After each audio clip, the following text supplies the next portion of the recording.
to this moment.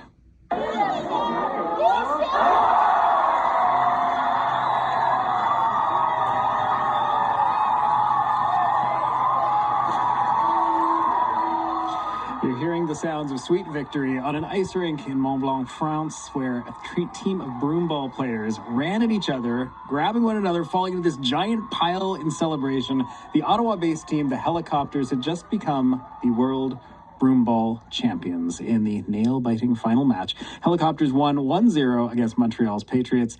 Cameron Muir is the Helicopters goalie, and he joins me now in studio. Hi there. Hi, thanks for having me. Congratulations. Thank you. Where were you in the pile?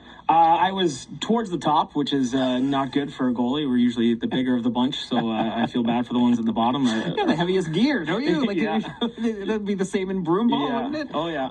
What were you feeling when those air horns went off? Oh, it was just an immense amount of emotions. There was tears flowing. Just I couldn't breathe. It was so surreal. It was just the most amazing feeling I've felt in a long time. It's probably important for people to understand where the team was starting from to understand why. I mean, when you win, it's always going to be an emotionally great feeling. But you guys went on a journey where you didn't start out the championships with the winning streak. What happened in that first match? No, yeah, we really had to start from the bottom, and now we are here. We started off our first game against the Patriots with a 4-1 loss. Which was heartbreaking for all of us, having traveled so far. We really wanted to go with the best team possible, and we thought that's what we had.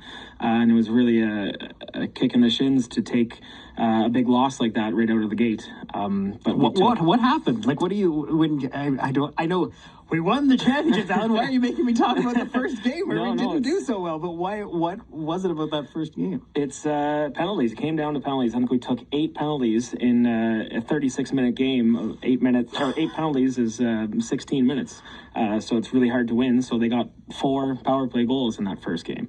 Where when we refaced them again in the finals, I think we only took 2 penalties and we were able to kill both, having to go 0-0 into the shootout. So now was the difference between the 8 penalties and the 2 penalty games? What was being watched that wasn't being watched in that first game?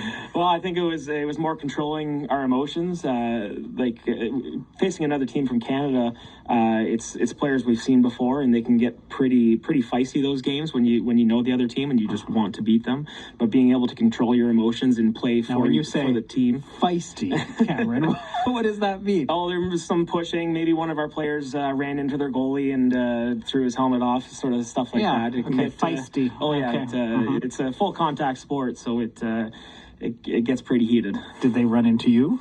No, they made comments about doing it, but nobody actually tried, so that was good. Comments? Oh, yeah. Was that like across from a distance? No, players coming up to me saying, I guess we're not being nice to the goalies anymore. And I'm like, okay. Okay. Oh, that kind of talk. All right. So I mean, at what point was there a conversation where we said, okay, we got to turn this around? It was after that first game. We all knew through the rest of the tournament we had to stop taking penalties. We had to work on our penalty kill, which we changed up a bit. We went from playing a diamond to playing more of a box. And we had to essentially not use it is the best way to have a good penalty kill. So we made sure that everyone was on the same page. We knew they were there to fight for each other, not for ourselves, and taking a penalty is selfish. So now this is my own ignorance about Broomball championships, but how many teams would you have played between the first Patriots game and the last Patriots game? So it was a round-robin tournament, so we played all 7 teams. Okay. So our first game, we had a loss, and then we went on to play Australia. We won 2-1.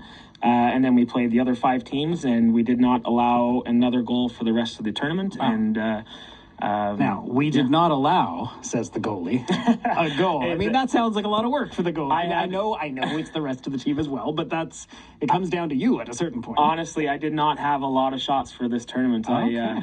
The most shots I had were the first game and the last game, but for the rest of the tournament, my forwards able to keep it in the other team's end for most of the game, and anytime it did come down, my defense was able to clear it out, and I just had some of the best guys in front of me the whole time. You're not making yourself sound particularly indispensable here. At some point, I did win an all-star award for that tournament, but it was everybody else doing everything, but I didn't. I have a feeling if your teammates were here, they might say that you were pretty amazing yourself at play. Were there were there times you were stressed out? Oh, for sure. Especially mainly that last game going into a shootout. It really comes down to the 3 shooters on your team, the 3 shooters on their team, and both goalies. So I kind of hate shootouts for that, where it's not really a team effort at that point, but there's a lot of pressure on both goalies there. I essentially had to stop every shot that came at me. We only won by scoring on that last goal. So that's where we come down to the indispensability of the goalie. What do you do when you're under pressure like that? Like, what does Cameron Muir do to get for in the game? first time in my life, without Jaeger, I had a Red Bull before the game. I said, I want to try something different here. We didn't beat them the first game. I'm going to try some caffeine. So I don't drink coffee or energy drinks, but I had one before that game. And Wait, I guess that do you mean usually there is Jägermeister? No. That's the only time I've ever had Red Bull. So okay, just checking. But you took some Red Bull. that was your shot of confidence, and then what? Well, we all got ready. We hyped up with music in the change room. Our coach Julia had an amazing speech that really got my head into the game. A big shout out to our coaching staff, which was the only all-female coaching staff at the tournament. What do you remember about the speech? I'm not going to make you deliver it word for word, but is there something about that speech that could not recite any single word from it. I just know the feeling that it gave me was immense preparedness and excitement for what was about to happen out there. So it really got my head in the game from the message she gave us. Okay, so inspiring speech. Yeah. You get out there and you were able to obviously focus as you were supposed to for the game ahead. For you, I mean, once you realized you had won and that dog pile occurred, what does that win mean for Ottawa? Wow, it's being able to bring home gold medals and a trophy, and to be able to say that some guys from small towns around Ottawa are the best in the world at something, and not many people can say that they are world champions at anything. So to bring that home and to share it with my friends and family and stuff is huge. I know this is a tricky thing to define sometimes, but why is the Ottawa team so great? Like, what is it about your connection or strengths that made you win? Broomball is big in this area. So it's a very rural sport, Broomball. It's played in small communities out in Saskatchewan, out near Toronto, and in the outskirts of Ottawa and other small towns in Quebec and stuff like that.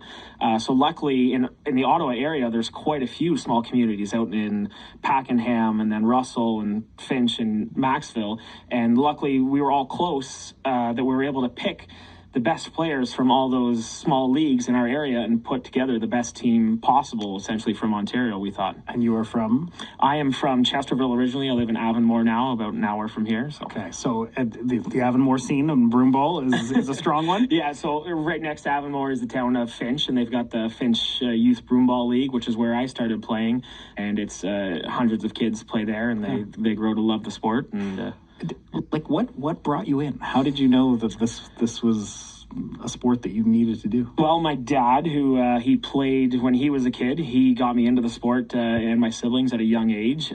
He actually played with helicopters at a few tournaments in Syracuse. There's a legacy then. Yeah, we started our team in 2017, and we've had actually my father and 2 other players our own age who played with us who have passed away. So this tournament was really big to help secure a legacy for them and their families too. So I mean, then that whole thing the whole title takes on a different significance. Yes, right? Yeah, it's a huge, like, our helicopters team has been kind of my closest friends and family is in a different sorts, and it's a huge emotional connection to the sport, and this championship just brings a whole new level to it. Now, do I understand correctly that you are also in possession of an Australian jersey? Yes. The nice thing about the sport... This didn't come off in one of these feisty moments, did it? No. Okay. When you get to the community of Broomball is great. You get to meet people from around the world in different parts of your own country, and you meet people and add them on Facebook and all of that. And luckily, there's always people at these tournaments that are willing to trade jerseys. So now I've got a nice Australian jersey with a shark eating a broomball, and she's got a nice helicopters sweater at home that she can wear. So wait, so yours is gone now? Yeah, well, I made an extra one just to trade. Okay, that's smart. Okay, there's the trading jersey and the trading sweater and the keeper. Cameron, listen, congratulations again to you and the whole team. Thank you so much. Amazing feat. What is the cup called? It's called the World's Cup. Okay, so there's no like Stanley. No, it's the World's Cup. There's the Challenger Cup, which is the B side, but the A side is the World's Cup, and you get your gold medal and the trophy, which we'll have a big party at home with it soon. So where is the trophy now? It actually did not make it to the tournament in time, so we have not even touched it yet. The team that won it 2 years ago. Do we know this cup exists? I haven't even. I've never touched it in my life. The team that won it tried to send it to France in time. It did not make it to the arena, so it is in France. It made it from the team that had it in Canada. It's now in France. Now it's got to get sent back to us, and we will have a team party with that cup eventually. So now we just have our gold medals, which is great too. It's with the Australian jersey somewhere. Cameron, congrats. That's Thank fantastic. you so much. Cameron Muir, goalie for the World Broomball Champions, the Ottawa-based Helicopters.